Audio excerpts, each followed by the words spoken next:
one a little different. JRE. Trying to test the waters with this one. See how it goes. 65% of the guys in prison can't read. That's fucking crazy. Yeah.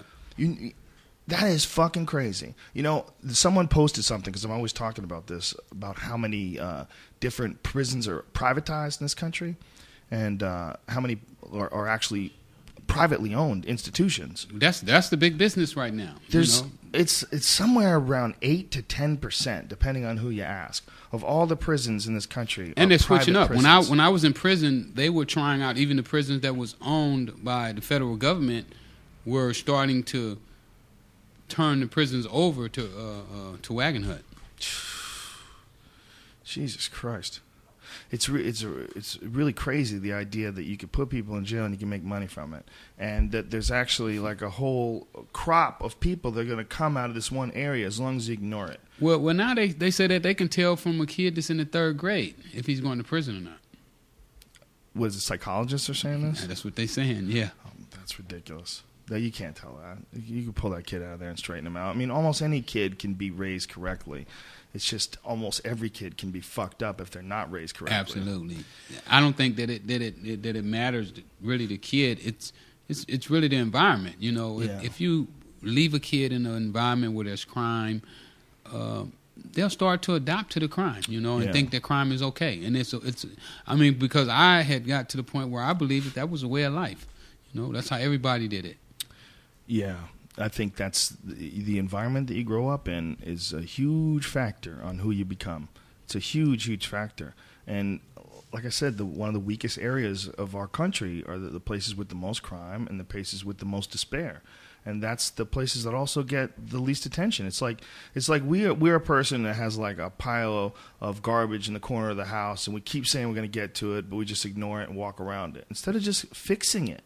Instead of just fixing the situation. Yeah. If we put just 1/10 of what we put into our military budget, just 1/10, to just settle the inner cities down, provide guidance, put places in where people can stay if they have nowhere to go, and just educate people better. Just make it so there's profit in rebuilding cities, the same way there's profit in rebuilding cities, the way we bomb the fuck out of them. Yeah. If we could just figure out how to do that. Well, see, me and you need to go up in the White House and help Obama out because I said take some of that money they're spending on the drug war. Yeah. You know, they spend like $60 billion a year fighting drugs. Yeah. You know what the problem with stopping the drug war is? There's a whole lot of people fighting the drug war, and they'll be out of work. That's going to be a real problem. That's one of the things that keeps certain drugs illegal is the prison guards actually have lobbyists. Yeah. They want to make sure that certain drug laws they stay in place because that keeps them in business. Absolutely. Which is crazy that someone would actually,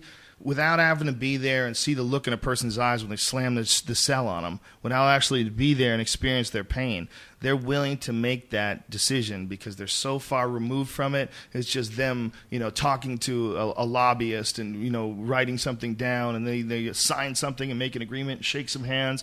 And then all of a sudden, boom, this cell somewhere down the line gets shut on a man, and a man loses his life. He loses the reality of the life that he lived because someone is making some money off of him being in jail. And the children lose a father. Yeah, children lose a father. The wife loses a husband. And crazy. And for victimless crimes. And for, something completely illogical like most drugs. When you look at most drugs and the harm that most drugs do, there's nothing compared to the harm that legal shit like alcohol does, which nobody's trying to stop. I never heard a single politician say we need to stop people smoking cigarettes. I've never heard one. I'm just waiting for one person to stand up and say, do you know that there is a company that is selling poison that kills 500,000 people every year? Every year in this country, 500,000 people die because of that. This company that's selling poison that they know kills people, and they're making billions of dollars.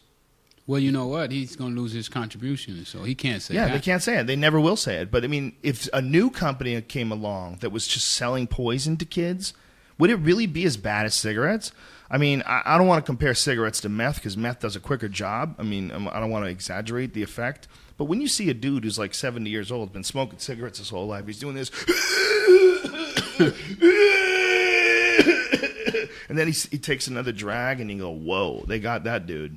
Yeah, They got him. But then they're trying to get new ones because they always kill their customers. Yeah. I mean, but they keep you around. They slow cook you. You know, they're like a smoker. It's only like 150 degrees. You got to take a day to cook you. It takes a long time to kill you with cigarettes. It's not a quick thing.